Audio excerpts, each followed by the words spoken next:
श्रीऋणमोचकमङ्गलस्तोत्रम् मङ्गलो भूमिपुत्रश्च ऋणहर्ता धनप्रदः स्थिरासनो महाकायः सर्वकर्मविरोधकः लोहितो लोहिताक्षश्च सामगानां कृपाकरः धरात्मजः कुजो भौमो भूतिदो भूमिनन्दनः अंगारको यमश्चैव सर्वरोगापहारकः वृष्टेः कर्तापहर्ता च सर्वकामफलप्रदः एतानि कुजनामानि नित्यं यः श्रद्धया पठेत् ऋणं न जायते तस्य धनं शीघ्रमवाप्नुयात् धरणीगर्भसम्भूतं विद्युत्कान्तिसमप्रभं कुमारं शक्तिहस्तं च मङ्गलं प्रणमाम्यहम् स्तोत्रमङ्गारकस्यैतत् पठनीयं सदा नृभिः न तेषां भौमजा पीडा स्वल्पापि भवति क्वचित् अंगारकमहाभाग भगवन् भक्तवत्सल त्वां नमामि ममाशेष मृडमाशु विनाशय ऋणरोगादिदारिद्र्यं ये चान्ये ह्यपमृत्यवः भयक्लेशमनस्तापा नश्यन्तु मम सर्वदा अतिवक्त्रदुरारर्घ्य भोगमुक्तजितात्मनः तुष्टो ददासि साम्राज्यं रुष्टो हरसि तत्क्षणात् विरिञ्चि शक्रविष्टूनां मनुष्याणां तु का कथा तेन त्वं सर्वसत्त्वेन ग्रहराजो महाबलः पुत्रान् देहि धनं देहि त्वामस्मि शरणं गतः ऋणदारिद्र्यदुःखेन शत्रूणां च भयात्ततः एभिर्द्वादशभिः श्लोकैर्यः स्तौति च धरासुतं महतीं श्रियमवाप्नोति ह्यपरो धनदो युवा मङ्गलो भूमिपुत्रश्च ऋणहर्ता धनप्रदः स्थिरासनो महाकायः सर्वकर्मविरोधकः लोहितो लोहिताक्षश्च सामगानां कृपाकरः धरात्मजः कुजो भौमो भूतिदो भूमिनन्दनः अंगारको यमश्चैव सर्वरोगापहारकः वृष्टेः कर्तापहर्ता च सर्वकामफलप्रदः एतानि कुजनामानि नित्यं यः श्रद्धया पठेत् ऋणं न जायते तस्य धनं शीघ्रमवाप्नुयात् धरणीगर्भसम्भूतं विद्युत्कान्तिसमप्रभं कुमारं शक्तिहस्तं च मङ्गलं प्रणमाम्यहम् स्तोत्रमङ्गारकस्यैतत् पठनीयं सदा नृभिः न तेषां भौमजा पीडा स्वल्पापि भवति क्वचित् अंगारकमहाभाग भगवन् भक्तवत्सल त्वां नमामि ममाशेष मृडमाशु विनाशय ऋणरोगादिदारिद्र्यं ये चान्ये ह्यपमृत्यवः भयक्लेशमनस्तापा नश्यन्तु मम सर्वदा अतिवक्त्रदुरारर्घ्य भोगमुक्तजितात्मनः तुष्टो ददासि साम्राज्यं रुष्टो हरसि तत्क्षणात् विरिञ्चि शक्रविष्टूनां मनुष्याणां तु का कथा तेन त्वं सर्वसत्त्वेन ग्रहराजो महाबलः पुत्रान् देहि धनं देहि त्वामस्मि शरणं गतः ऋणदारिद्र्यदुःखेन शत्रूणां च भयात्ततः एभिर्द्वादशभिः श्लोकैर्यः स्तौति च धरासुतं महतीं श्रियमवाप्नोति ह्यपरो धनदो युवा मङ्गलो भूमिपुत्रश्च ऋणहर्ता धनप्रदः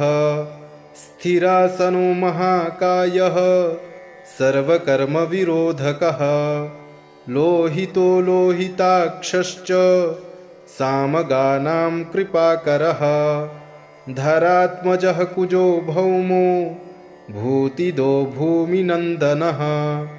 अंगारको यमश्चैव सर्वरोगापहारकः वृष्टेः कर्तापहर्ता च सर्वकामफलप्रदः एतानि कुजनामानि नित्यं यः श्रद्धया पठेत् ऋणं न जायते तस्य धनं शीघ्रमवाप्नुयात् धरणीगर्भसम्भूतं विद्युत्कान्तिसमप्रभं कुमारं शक्तिहस्तं च मङ्गलं प्रणमाम्यहम् स्तोत्रमङ्गारकस्यैतत् पठनीयं सदा नृभिः न तेषां भौमजा पीडा स्वल्पापि भवति क्वचित् अंगारकमहाभाग भगवन् भक्तवत्सल त्वां नमामि ममाशेष मृडमाशु विनाशय ऋणरोगादिदारिद्र्यं ये चान्ये ह्यपमृत्यवः भयक्लेशमनस्तापा नश्यन्तु मम सर्वदा अतिवक्त्रदुरारर्घ्य भोगमुक्तजितात्मनः तुष्टो ददासि साम्राज्यं रुष्टो हरसि तत्क्षणात् विरिञ्चि शक्रविष्टूनां मनुष्याणां तु का कथा तेन त्वं सर्वसत्त्वेन ग्रहराजो महाबलः पुत्रान् देहि धनं देहि त्वामस्मि शरणं गतः ऋणदारिद्र्यदुःखेन शत्रूणां च भयात्ततः एभिर्द्वादशभिः श्लोकैर्यः स्तौति च धरासुतं महतीं श्रियमवाप्नोति ह्यपरो धनदो युवा मङ्गलो भूमिपुत्रश्च ऋणहर्ता धनप्रदः स्थिरासनो महाकायः सर्वकर्मविरोधकः लोहितो लोहिताक्षश्च सामगानां कृपाकरः धरात्मजः कुजो भौमो भूतिदो भूमिनन्दनः अंगारको यमश्चैव सर्वरोगापहारकः वृष्टेः कर्तापहर्ता च सर्वकामफलप्रदः एतानि कुजनामानि नित्यं यः श्रद्धया पठेत् ऋणं न जायते तस्य धनं शीघ्रमवाप्नुयात् धरणीगर्भसम्भूतं विद्युत्कान्तिसमप्रभं कुमारं शक्तिहस्तं च मङ्गलं प्रणमाम्यहम् स्तोत्रमङ्गारकस्यैतत् पठनीयं सदा नृभिः न तेषां भौमजा पीडा स्वल्पापि भवति क्वचित् अंगारकमहाभाग भगवन् भक्तवत्सल त्वां नमामि ममाशेष मृडमाशु विनाशय ऋणरोगादिदारिद्र्यं ये चान्ये ह्यपमृत्यवः भयक्लेशमनस्तापा नश्यन्तु मम सर्वदा अतिवक्त्रदुरारर्घ्य भोगमुक्तजितात्मनः तुष्टो ददासि साम्राज्यं रुष्टो हरसि तत्क्षणात् विरिञ्चि शक्रविष्टूनां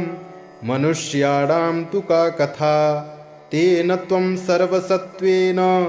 ग्रहराजो महाबलः पुत्रान् देहि धनं देहि त्वामस्मि शरणं गतः ऋणदारिद्र्यदुःखेन शत्रूणां च भयात्ततः एभिर्द्वादशभिः श्लोकैर्यः स्तौति च धरासुतं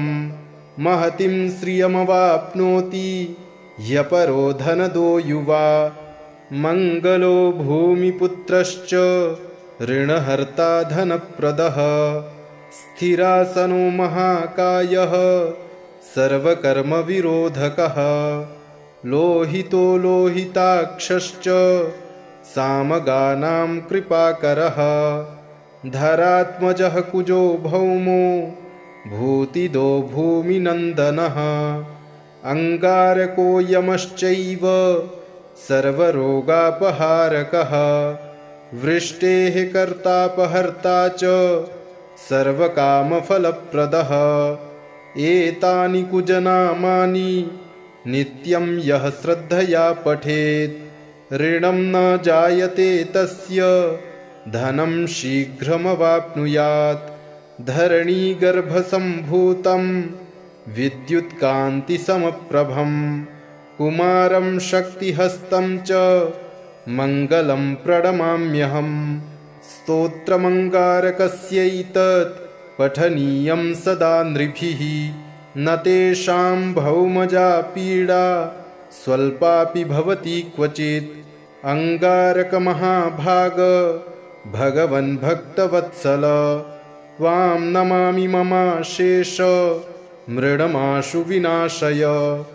ऋणरोगादिदारिद्र्यं ये चान्ये ह्यपमृत्यवः भयक्लेशमनस्तापा नश्यन्तु मम सर्वदा अतिवक्त्रदुरारर्घ्य भोगमुक्तजितात्मनः तुष्टो ददासि साम्राज्यं रुष्टो हरसि तत्क्षणात् विरिञ्चि शक्रविष्टूनां मनुष्याणां तु का कथा तेन त्वं सर्वसत्त्वेन ग्रहराजो महाबलः पुत्रान् देहि धनं देहि त्वामस्मि शरणं गतः ऋणदारिद्र्यदुःखेन शत्रूणां च भयात् ततः एभिर्द्वादशभिः श्लोकैर्यः स्तौति च धरासुतं महतीं श्रियमवाप्नोति ह्यपरो धनदो युवा मङ्गलो भूमिपुत्रश्च ऋणहर्ता धनप्रदः स्थिरासनो महाकायः सर्वकर्मविरोधकः लोहितो लोहिताक्षश्च सामगानां कृपाकरः धरात्मजः कुजो भौमो भूतिदो भूमिनन्दनः अंगारको यमश्चैव सर्वरोगापहारकः वृष्टेः कर्तापहर्ता च सर्वकामफलप्रदः एतानि कुजनामानि नित्यं यः श्रद्धया पठेत् ऋणं न जायते तस्य धनं शीघ्रमवाप्नुयात् धरणीगर्भसम्भूतं विद्युत्कान्तिसमप्रभं कुमारं शक्तिहस्तं च मङ्गलं प्रणमाम्यहम् स्तोत्रमङ्गारकस्यैतत् पठनीयं सदा नृभिः न तेषां भौमजा पीडा स्वल्पापि भवति क्वचित् अंगारकमहाभाग भगवन् भक्तवत्सल त्वां नमामि ममाशेष मृडमाशु विनाशय ऋणरोगादिदारिद्र्यं ये चान्ये ह्यपमृत्यवः भयक्लेशमनस्तापा नश्यन्तु मम सर्वदा अतिवक्त्रदुरारर्घ्य भोगमुक्तजितात्मनः तुष्टो ददासि साम्राज्यं रुष्टो हरसि तत्क्षणात् विरिञ्चि शक्रविष्टूनां मनुष्याणां तु का कथा तेन त्वं सर्वसत्त्वेन ग्रहराजो महाबलः पुत्रान् देहि धनं देहि त्वामस्मि शरणं गतः ऋणदारिद्र्यदुःखेन शत्रूणां च भयात् ततः एभिर्द्वादशभिः श्लोकैर्यः स्तौति च धरासुतं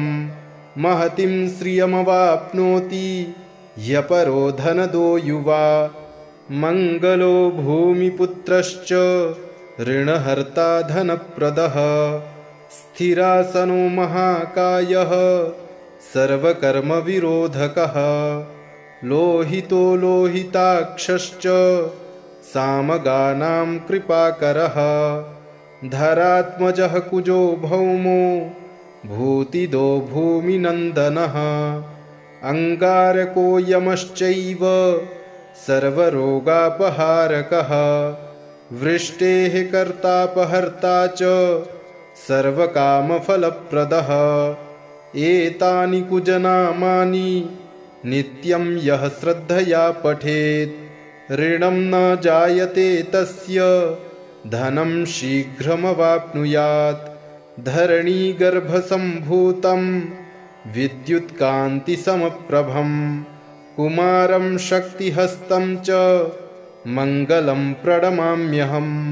स्तोत्रमङ्गारकस्यैतत् पठनीयं सदा नृभिः न तेषां भौमजा पीडा स्वल्पापि भवति क्वचित् अंगारकमहाभाग भगवन् भक्तवत्सल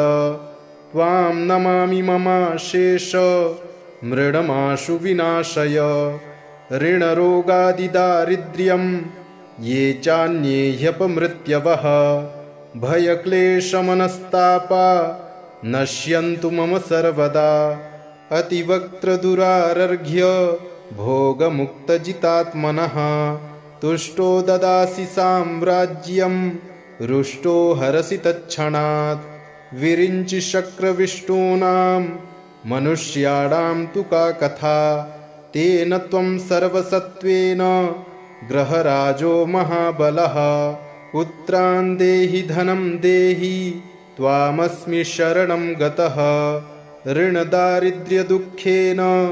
शत्रूणां च भयात् ततः एभिर्द्वादशभिः श्लोकैर्यः स्तौति च धरासुतं महतीं श्रियमवाप्नोति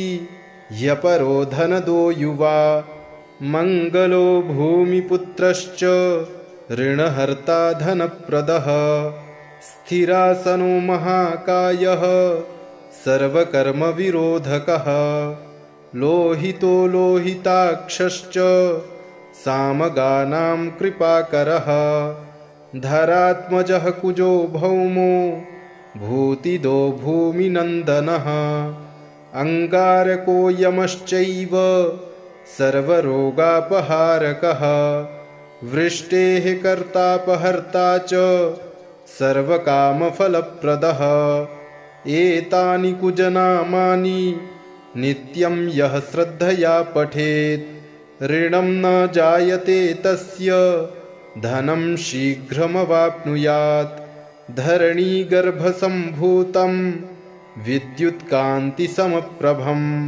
कुमारं शक्तिहस्तं च मङ्गलं प्रणमाम्यहम् स्तोत्रमङ्गारकस्यैतत् पठनीयं सदा नृभिः न तेषां भौमजा पीडा स्वल्पापि भवति क्वचित् अंगारकमहाभाग भगवन् भक्तवत्सल त्वां नमामि ममाशेष मृडमाशु विनाशय ऋणरोगादिदारिद्र्यं ये चान्ये ह्यपमृत्यवः भयक्लेशमनस्तापा नश्यन्तु मम सर्वदा अतिवक्त्रदुरारर्घ्य भोगमुक्तजितात्मनः तुष्टो ददासि साम्राज्यं रुष्टो हरसि तत्क्षणात् विरिञ्चि शक्रविष्टूनां मनुष्याणां तु का कथा तेन त्वं सर्वसत्त्वेन ग्रहराजो महाबलः पुत्रान् देहि धनं देहि त्वामस्मि शरणं गतः ऋणदारिद्र्यदुःखेन शत्रूणां च भयात् ततः एभिर्द्वादशभिः श्लोकैर्यः स्तौति च धरासुतं महतीं श्रियमवाप्नोति ह्यपरो धनदो युवा मङ्गलो भूमिपुत्रश्च ऋणहर्ता धनप्रदः स्थिरासनो महाकायः सर्वकर्मविरोधकः लोहितो लोहिताक्षश्च सामगानां कृपाकरः धरात्मजः कुजो भौमो भूतिदो भूमिनन्दनः अंगारको यमश्चैव सर्वरोगापहारकः वृष्टेः कर्तापहर्ता च सर्वकामफलप्रदः एतानि कुजनामानि नित्यं यः श्रद्धया पठेत् ऋणं न जायते तस्य धनं शीघ्रमवाप्नुयात् धरणीगर्भसम्भूतं विद्युत्कान्तिसमप्रभं कुमारं शक्तिहस्तं च मङ्गलं प्रणमाम्यहम् स्तोत्रमङ्गारकस्यैतत् पठनीयं सदा नृभिः न तेषां भौमजा पीडा स्वल्पापि भवति क्वचित् अङ्गारकमहाभाग भगवन् भक्तवत्सल त्वां नमामि ममाशेष मृडमाशु विनाशय ऋणरोगादिदारिद्र्यं ये चान्ये ह्यपमृत्यवः भयक्लेशमनस्तापा नश्यन्तु मम सर्वदा अतिवक्त्रदुरारर्घ्य भोगमुक्तजितात्मनः तुष्टो ददासि साम्राज्यं रुष्टो हरसि तत्क्षणात् विरिञ्चि शक्रविष्टूनां मनुष्याणां तु का कथा तेन त्वं सर्वसत्त्वेन ग्रहराजो महाबलः पुत्रान् देहि धनं देहि त्वामस्मि शरणं गतः ऋणदारिद्र्यदुःखेन शत्रूणां च भयात्ततः एभिर्द्वादशभिः श्लोकैर्यः स्तौति च धरासुतं महतीं श्रियमवाप्नोति ह्यपरो धनदो युवा मङ्गलो भूमिपुत्रश्च ऋणहर्ता धनप्रदः स्थिरासनो महाकायः सर्वकर्मविरोधकः लोहितो लोहिताक्षश्च सामगानां कृपाकरः धरात्मजः कुजो भौमो भूतिदो भूमिनन्दनः अङ्गारको यमश्चैव सर्वरोगापहारकः वृष्टेः कर्तापहर्ता च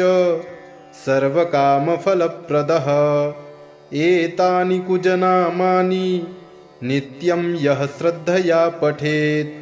ऋणं न जायते तस्य धनं शीघ्रमवाप्नुयात् धरणीगर्भसम्भूतं विद्युत्कान्तिसमप्रभं कुमारं शक्तिहस्तं च मङ्गलं प्रणमाम्यहम् स्तोत्रमङ्गारकस्यैतत् पठनीयं सदा नृभिः न तेषां भौमजा पीडा स्वल्पापि भवति क्वचित् अङ्गारकमहाभाग भगवन् भक्तवत्सल त्वां नमामि ममाशेष मृडमाशु विनाशय ऋणरोगादिदारिद्र्यं ये चान्ये ह्यपमृत्यवः भयक्लेशमनस्तापा नश्यन्तु मम सर्वदा अतिवक्त्रदुरारर्घ्य भोगमुक्तजितात्मनः तुष्टो ददासि साम्राज्यं रुष्टो हरसि तत्क्षणात् विरिञ्चि शक्रविष्टूनां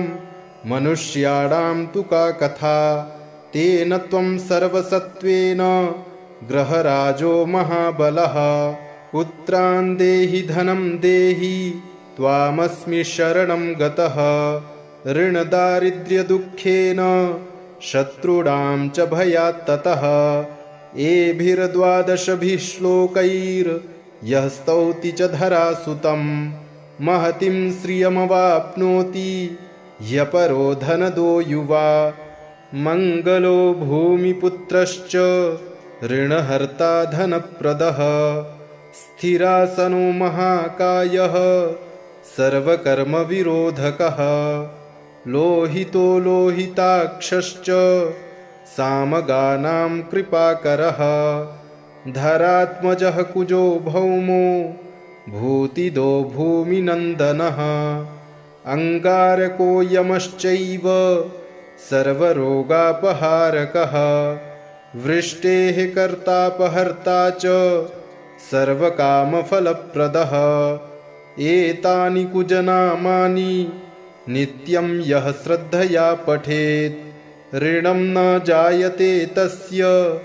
धनं शीघ्रमवाप्नुयात् धरणीगर्भसम्भूतं विद्युत्कान्तिसमप्रभं कुमारं शक्तिहस्तं च मङ्गलं प्रणमाम्यहम् स्तोत्रमङ्गारकस्यैतत् पठनीयं सदा नृभिः न तेषां भौमजा पीडा स्वल्पापि भवति क्वचित् अङ्गारकमहाभाग भगवन् भक्तवत्सल त्वां नमामि ममाशेष मृडमाशु विनाशय ऋणरोगादिदारिद्र्यं ये चान्ये ह्यपमृत्यवः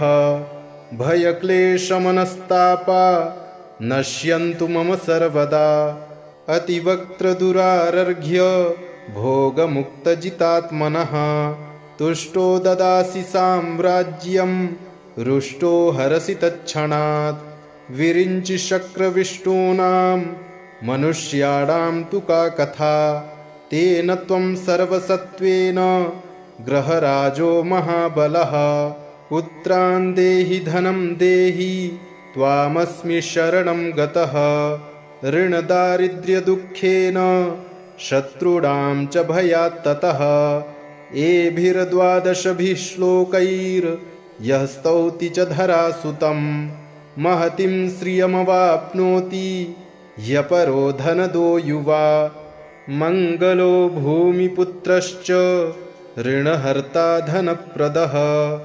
स्थिरासनो महाकायः सर्वकर्मविरोधकः लोहितो लोहिताक्षश्च सामगानां कृपाकरः धरात्मजः कुजो भौमो भूतिदो भूमिनन्दनः अङ्गारको यमश्चैव सर्वरोगापहारकः वृष्टेः कर्तापहर्ता च सर्वकामफलप्रदः एतानि कुजनामानि नित्यं यः श्रद्धया पठेत् ऋणं न जायते तस्य धनं शीघ्रमवाप्नुयात् धरणीगर्भसम्भूतं विद्युत्कान्तिसमप्रभं कुमारं शक्तिहस्तं च मङ्गलं प्रणमाम्यहम् स्तोत्रमङ्गारकस्यैतत् पठनीयं सदा नृभिः न तेषां भौमजा पीडा स्वल्पापि भवति क्वचित् अङ्गारकमहाभाग भगवन् भक्तवत्सल त्वां नमामि ममाशेष मृडमाशु विनाशय ऋणरोगादिदारिद्र्यं ये चान्ये ह्यपमृत्यवः भयक्लेशमनस्तापा नश्यन्तु मम सर्वदा अतिवक्त्रदुरारर्घ्य भोगमुक्तजितात्मनः तुष्टो ददासि साम्राज्यं रुष्टो हरसि तत्क्षणात् विरिञ्चि शक्रविष्टूनां मनुष्याणां तु का कथा तेन त्वं सर्वसत्त्वेन ग्रहराजो महाबलः पुत्रान् देहि धनं देहि त्वामस्मि शरणं गतः ऋणदारिद्र्यदुःखेन शत्रूणां च भयात् ततः एभिर्द्वादशभिः श्लोकैर्यः स्तौति च धरासुतं महतीं श्रियमवाप्नोति ह्यपरो धनदो युवा मङ्गलो भूमिपुत्रश्च ऋणहर्ता धनप्रदः स्थिरासनो महाकायः सर्वकर्मविरोधकः लोहितो लोहिताक्षश्च सामगानां कृपाकरः धरात्मजः कुजो भौमो भूतिदो भूमिनन्दनः अङ्गारको यमश्चैव सर्वरोगापहारकः वृष्टेः कर्तापहर्ता च सर्वकामफलप्रदः एतानि कुजनामानि नित्यं यः श्रद्धया पठेत् ऋणं न जायते तस्य धनं शीघ्रमवाप्नुयात् धरणीगर्भसम्भूतं